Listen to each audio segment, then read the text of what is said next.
inisan kayo ni Arnel. Nainis po kayo sa kanya. Pakiramdam niyo po ba, binabastos niya kayo? Matagal na. Oo. Pero bilang pangalawa niyang ama, parang baliwala na lang sa akin Oo. yan. Dahil Pero bakit po sinasabi na yung Abigail kaya rin umalis nang dahil po sa inyo rin? yung Abigail na... Kaya din kayo din po ang tinuturo, nanakit daw po kayo. Yung Abigail pong yun, gabing-gabi. Ako po, siya nasa trabaho niya. Ako rin, nasa overtime din ng trabaho ko. Ngayon, umuwi ako noon ng gabi, mga alas 3. Kala ko andun lang. Di, sabay tulog ko. Kinamaga na naman ng alas 10. Yung pala, yung anak kong Abigail na yan, wala na. Saka siya nga rin nakaalam na wala na ron eh. Tumawag na lang sa trabaho ko. Sino nagbabantay Sino dun po sa mga nagbabantay? bata? Oo, pag pareho kayong nasa trabaho. Siya lang po ang natira sa bahay nung araw na yun. Kasi po nagkausap pa kami sa telepono. Tumawag po yung kapitbahay namin na wala siyang kasama. Di pa uwi pa ako ng gabi na yon. Hindi pa ako natuloy. Di ako pinayagan ng amo ko. Dahil alas 12 na po ng gabi. Po, kinabukasan na po ako, 16 October na ako nakauwi. Nung pag-uwi ko, yun na po kwento na ng kapitbahay namin na si Abigail hindi umuwi dun sa bahay na tinitirahan namin. Ang kwento po ng kapitbahay, Mang Renato, kaya lumayas si Abigail ay dahil pinagalitan po ninyo. Opo, sa totoo niya, nung umaga, bago ko pumasok, dahil sa ang ginawa ng bata man na yun, ang buhos ng kanin sa ulo, sabi ko, huwag mo namang gawin yan. Ilang taon po yung bata? Yung maliit pa sa akin, mga 7 ay mga ano pa lang yata yun, 6. Yung kinakain niya, hinugas niya sa plato, binuhos niya doon sa ano, doon ako nagalit. Pinagsabihan niyo? So nung nagalit po Pinagsabihan kayo, pinalo nyo sa puwet. Hindi na mo po, kahit palo, hindi ko nagawa yun. Dahil Pinagsabihan nyo lang po. pinagsabihan Oo. ko, kamamadali ko noon, parang binaliwala ko na, pumasok ko sa trabaho. Yun na nga po, pangalawang gabi, hindi ko alam na wala na pala. Natulog pala ako nung gabi, wala na pala roon sa bahay na yun. Yung Abigail. Hinanap po ba ninyo, Mang Renato? Ang tagal kong hinahanap po yun. Dahil tumawag pa ako sa tiyahin ko sa California. Mahal po ba ninyo ang mga anak ni Aling Enesita? Opo naman. Kung anong pagmamahal ko sa kanya, ganun din ang pagmamahal ko sa anak niya.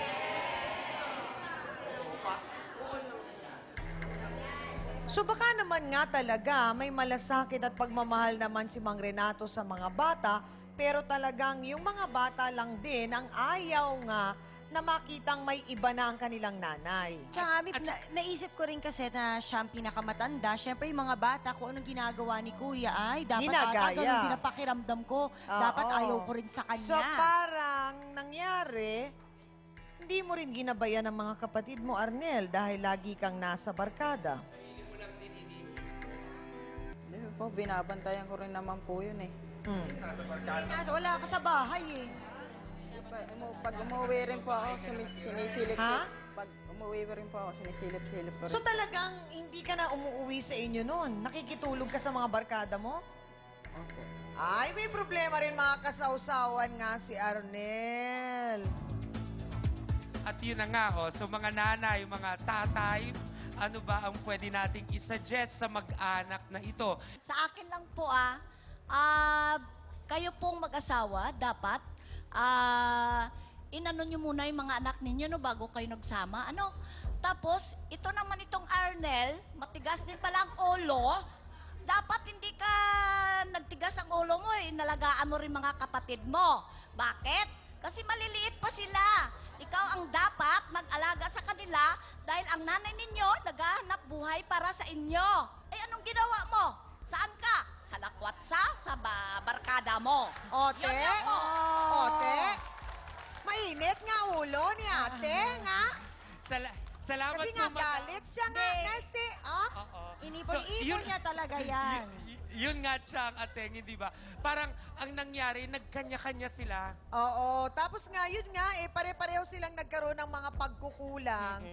Dahil nga sa mahina ang signal, hindi ba, Ateng? Walang nag-uusap. Wala nag-uusap. Palagay ko rin naman kasi, Chang Ami, na ang mga batang to, hindi naman nila basta-basta malalaman kung anong dapat na gawin nila sa buhay eh. Oo. Katulad si Arnel, hindi naman niya Mabigat basta-basta din naman 12 years old ang 12 years old responsibilidad. siya. So, itong mga Oo. bagay-bagay nito habang pagpapalaki sa kanila, alam natin naman talagang mahirap ang maging single Oo. mother. Na Ako, marami siyang naranasan ko yan ng ginagawa. ilang taon. Alam mo yan. Oo. At alam ko dahil yung kapatid ko, ganyan Oo. din, hindi ba? Pero kasi, pinapangaralan ng mga bata, itinuturo natin sa kanila na, o ikaw, bilang nakakatanda, eto ang gagawin mo, mga kapatid mo. O kayo, bilang mga bata, makikinig kayo sa kuya ninyo.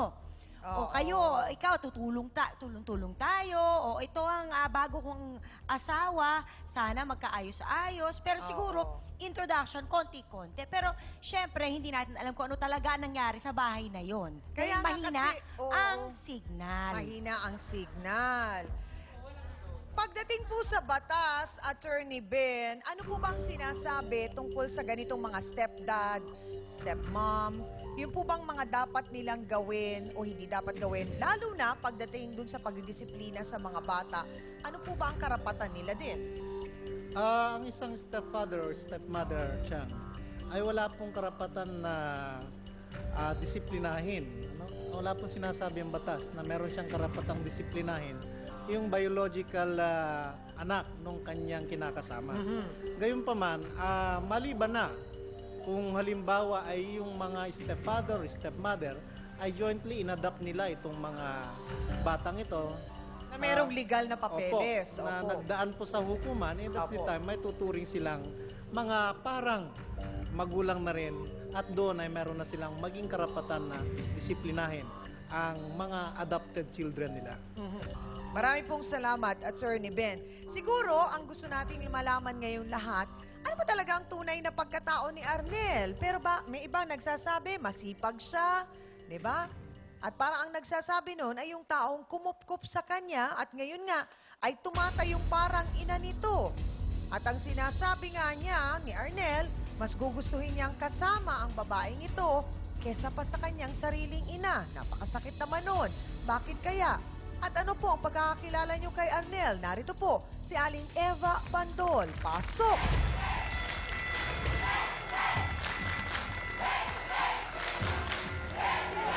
Sinungaling ka! Sinungaling ka! Sandali po, Aling Eva! Anak mo nga, hindi mo maintindihan, ha? Bakit po ninyo sinasabing sinungaling si Aling Enacita? Ito pong bata na to, lagi po nito yung sinasabi sa akin. Ang sabi po niya sa akin po, yung mama niya wala nang ibang ginawa kundi atupagin yung panlalaki niya. Kaya sila napapabayaan. Lagi mo sasabihin mo, lagi ito napapabayaan. Kaya itong bata na to, nakuha ko sa lansangan. Naawa sa sobrang kong awa. Bakit Inano po ninyo siya. inampon si Arnel? Lagi po akong namamalengke po tuwing umaga. Pagdaan ko po sa overpass, lagi ko pong nakikita siya doon. Tinutulungan niya po ako palagi. Hanggang sa tumagal po, laging ganun ang ginagawa niya po sa akin. So yung pagtulong-tulong po niyang yon, binabayaran po ninyo siya, binibigyan niyo Binabayaran sweldo. ko po siya Oh. hanggang sa dumating So paano po yung- pinakikinabangan kung si Arnel po ang kumikita pa nga? Hindi ko po alam. Siguro Sinungaling niya nung bababae na Kaya yan, po. walang ibang ginawa kundi mag-antupag mga Bakit? lalaki. May anak kang isa, pinababayaan mo dahil yung anak ko ang gusto mong hindi nakakatulong sa'yo dahil yung anak mo 12 tamad. anyos pa lang ang anak mo, inano ko na yan, inampon ko na, nasaan ka? Tapos ngayon kukunin mo, basta-basta? Hindi naman, hindi. Siguro may anak ka rin, oh. Hindi mo naintindihan ang pakialam. Aba, teka, lumalabas na masaya si Arnel sa piling ni Aling Eva pero may isang tao na mukhang nagdurugo ang puso. Nagseselos pa siya. At sino ang taong yun? Aalamin natin yan sa pagbabalik po ng Face to Face.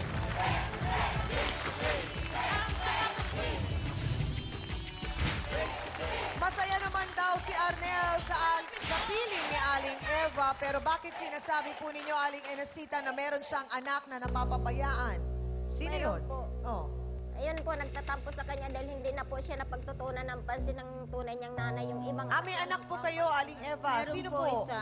Isa. Ano pong pangalan niya? Joseph po. Okay. Bakit daw po parang nagseselos ba si Joseph? Parang may galit na po siyang namumuo dito sa kay... Bakit daw po? Dahil yung dapat na atensyon ko sa kanya, napapapunta po dito. Bakit nga po nawawala yung atensyon ninyo kay Joseph? Kumbaga man sa madaling sabi po, ma'am, pagka inuutusan ko po ito, madali po kasi siyang utusan. Yung anak ko po, hindi niya ako masyadong naiintindi. Alam daw po pala ni Aling Enacita na nandoon sa inyo si Arnel, pero isang beses lang po ata daw siyang nagpunta. Ano pong nangyari doon? nakikiusap siya sa akin na ibalik ko na raw siya. Eh, hindi ko ganun kadali-dali na ibalik ko. Ano to, hayop na ultimong yung tuta nga po, pag nawawala, hinahanap kung kailan Oo ilang nga po. taon na po Pero ako. aling Eva, siya po ang legal na ina at siya po ang may karapatan, Ganun lang po hindi ba po yung kayo. kadali? Ganun Opo, po ba ganun yung po kadali? kadali yun. Kasi sa batas, kahit na po kalahating milyon ang itinulong nyo kay Arnel at hindi naman po kayo kadugo at hindi po kayo kaano-ano, doon pa rin po siya mapupunta sa nanay kasi po siya ang nanay. Ultimo nga ang anak ko eh. Saka na parang nagkaano na po ang relasyon namin. Ay, hindi na po dahil nila po sa problema ano. yon dahil yun po ay pinili po ninyong gawin. So, bakit po nagkaganon ang relasyon ninyo ng anak nyo? Ganun na lang mo yun. Hayaan niyo siya eh, dahil sa Hindi ko anak siya napabayaan na tulad mo. Eh, Kung bakit kailan, naglalayas-layas ilang yung taon na itong anak anak mo, mo? saka mo Eh, hahanapin. dapat napakiusapan mo yung anak ko para gumanda Hindi yung isip ganun, niya, para hindi ganun bumalik yun. sa akin, parang sinisiraan niyo pa. Ikaw ka At nang dahil nga sa pangyayaring ito, lalo pang nadagdagan ang problema dahil mula nang dumating daw si Arnel sa buhay nila, hindi raw ngayon sila magkasundo ng nanay niyang si Aling Eva. Ang damdamin ng isa pang anak.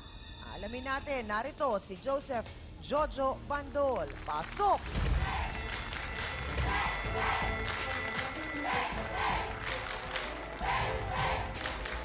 Sandali lang, Jojo! Bakit? Bakit naman, Jojo?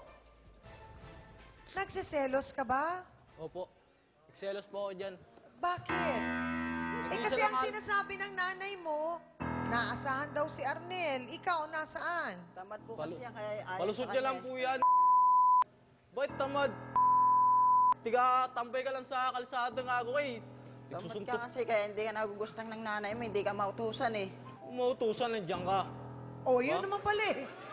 O, yun na, mismo. Ikaw na nagsabi. Huli! Huli sa sariling bibig ang isda. Tapos pag-uwi pa po siya, nagwawala pa sa bahay. Bakit nagagalit ka kay Arnel? Nag-alitan na po kami niyan eh. Ah, ng mga bakit kayo bata. nagkaalitan dati? Pag nangangalakal po may dalang basura, kinukuha niya po lahat ng mga ano ko. Tapos marami po siya kasama. Babanatan pa po ako eh. Kukuhain na yung kalakay mo, babanatan ka pa. Siyempre, magalit po. Ah, pero dati yun, nung bata pa kayo naman noon. Oo, hanggang ngayon pa Oo. naman eh. Siyempre, may ano. Okay.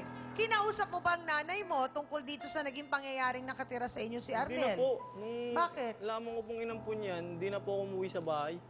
Ah, ikaw naman ang hindi Ano pala? umuwi. Ano ba ito mga batang to? Layas ng layas. Eh, bakit hindi mo ginawa ng paraan na maging malapit kayo ni Arnel? Ayaw mo rin. Ayoko rin po eh. Ha? Ayoko rin po na maging kapatid ko siya. So, ibig sabihin nito, magkakaayos lang kayo ni Nanay Eva pag umalis si Arnel. Si Arnel naman at si Aling Enacita magkakaayos pag umalis si Mang Renato. So, ibig sabihin, parang dapat maging iba yata ang prioridad nila sa buhay, no? Pero alam mo, maganda yung nangyari ngayon. Bakit? Kasi kahit papaano sa pamamagitan ng programang ito,